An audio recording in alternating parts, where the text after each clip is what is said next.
I came to Alaska to save my family's logging claim. I've got 1 year to pay back $1 million, and if I survive that, I'm not just keeping the land, I'm building an empire.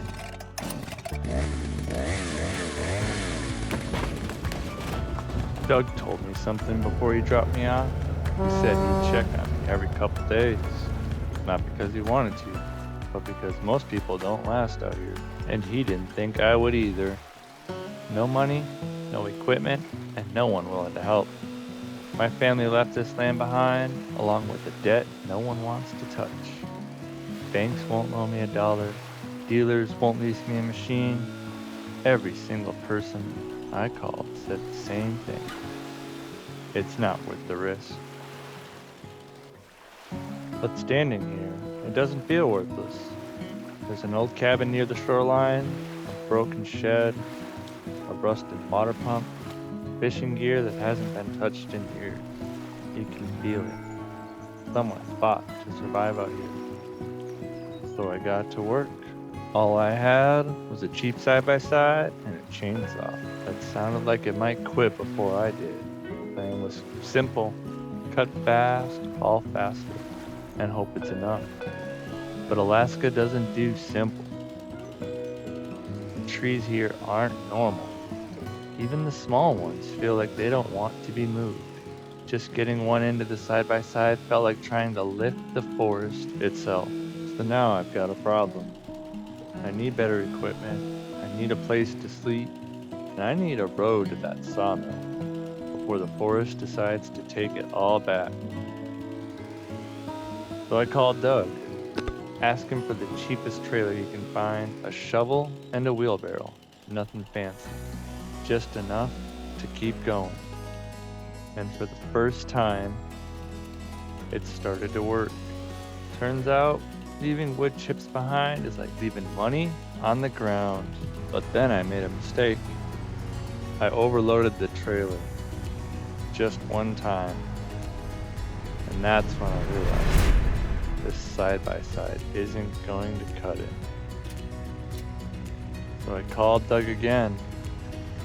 He told me about an old FS2500, beat up truck, basic truck bed, just over 20 grand. I didn't have enough money. So I sold the only thing I had and hoped it wasn't a mistake.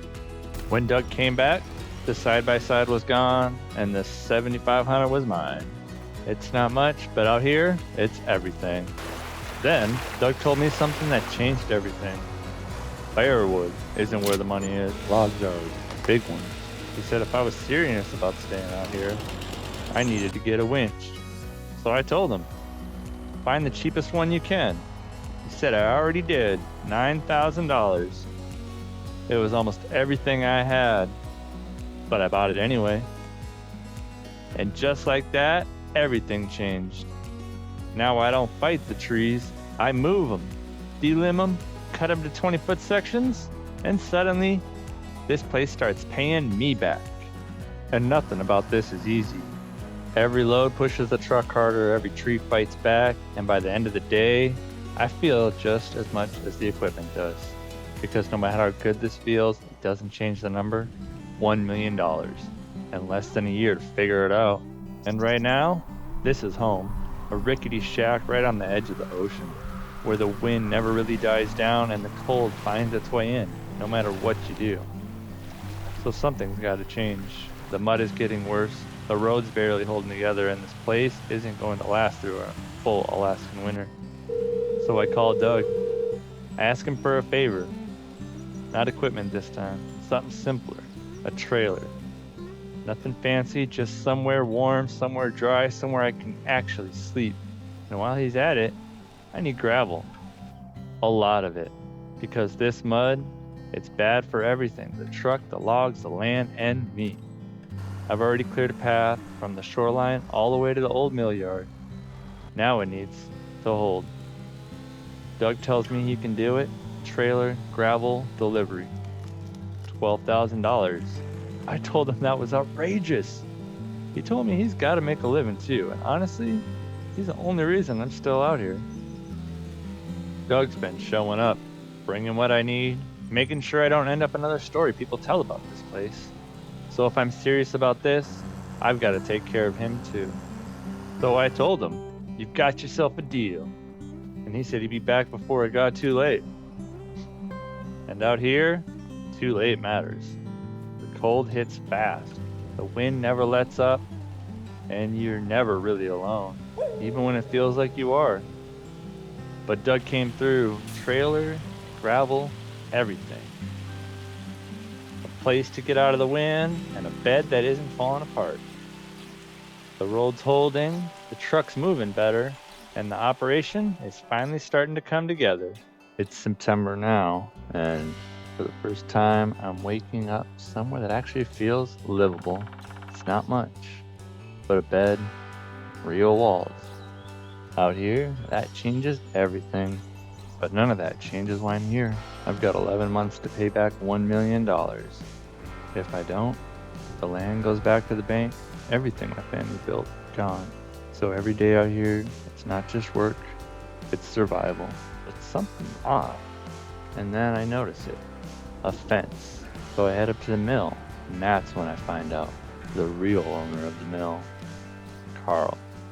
He knows I'm here, and he's not happy about it. He told me if I touched anything on his land, I might not find my way home.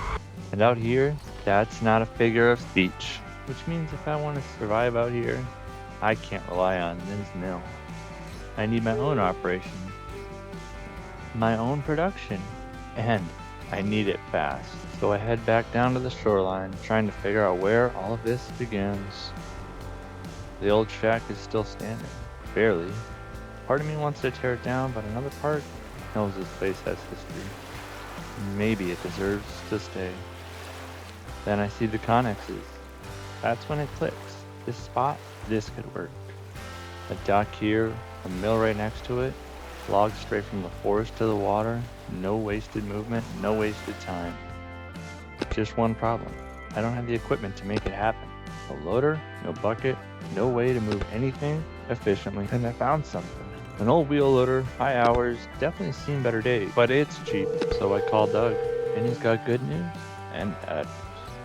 He can get everything I need, but he can't keep coming out here like before. 2 trips a month, that's it. Miss the order window and I wait, unless I'm willing to pay a lot more. Then he tells me something else. If I'm serious about scaling this up, I need a dock and a cargo ship. $50,000 for the dock, but he offers to split it. $25,000 each, and he'll supply the ship, as long as he's my main supplier. That's not a small deal. But neither is this operation. So I told him, "You've got yourself a deal." And just like that, it's back to work. Cutting, hauling, selling.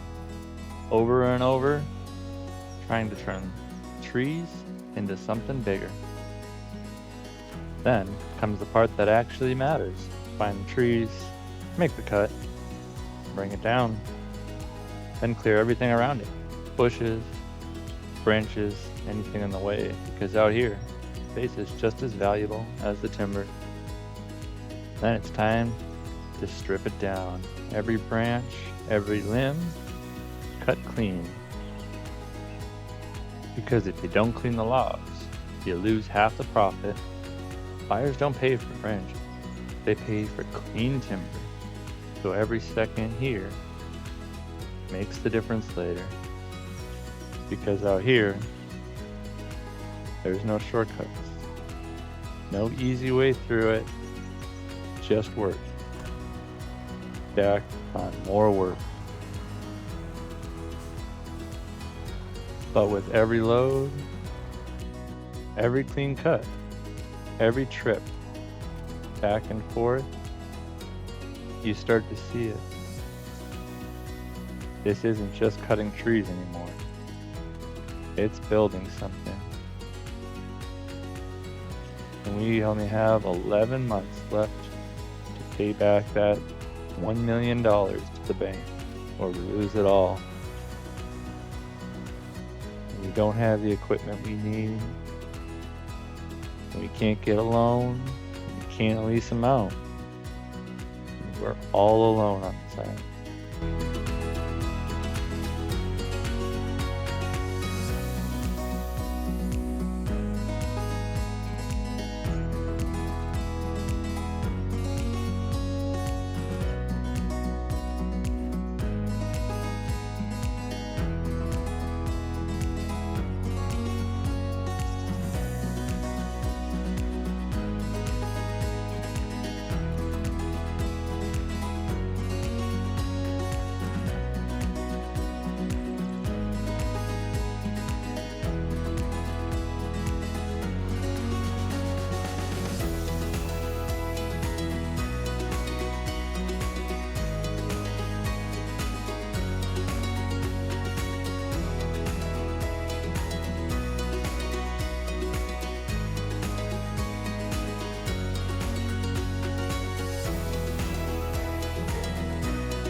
before I know it, it's already noon, which means Doug is here.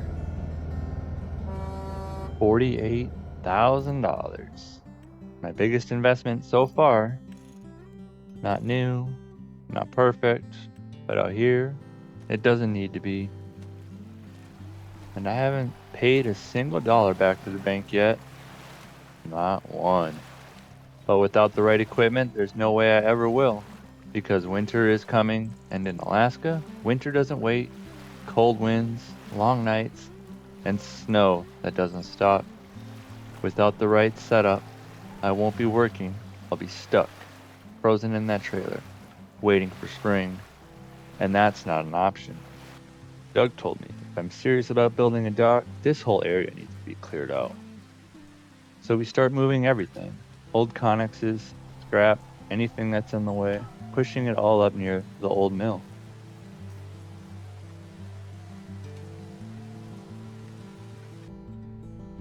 What used to take everything I had, now takes seconds with the loader. Doug told me he'd be back at the end of the month, and when he does, everything starts.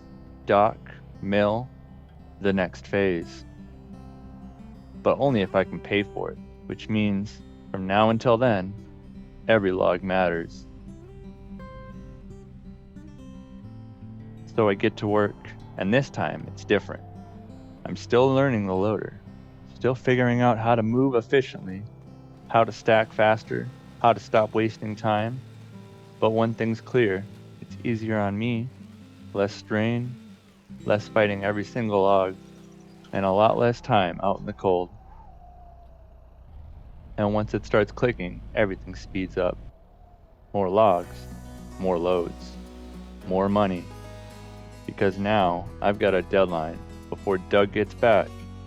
I need as much timber ready as possible. And looking out at all of this, you realize how big this really is. This isn't just cutting trees anymore. It's clearing land. And nothing gets wasted. Logs, branches, wood chips. Especially the wood chips. Before, I was using a shovel and a wheelbarrow. Now, I've got a shovel and a loader, and I collect all of it faster. Cut, move, clear, collect, repeat. And with every pass, the operation grows. Faster, cleaner, stronger.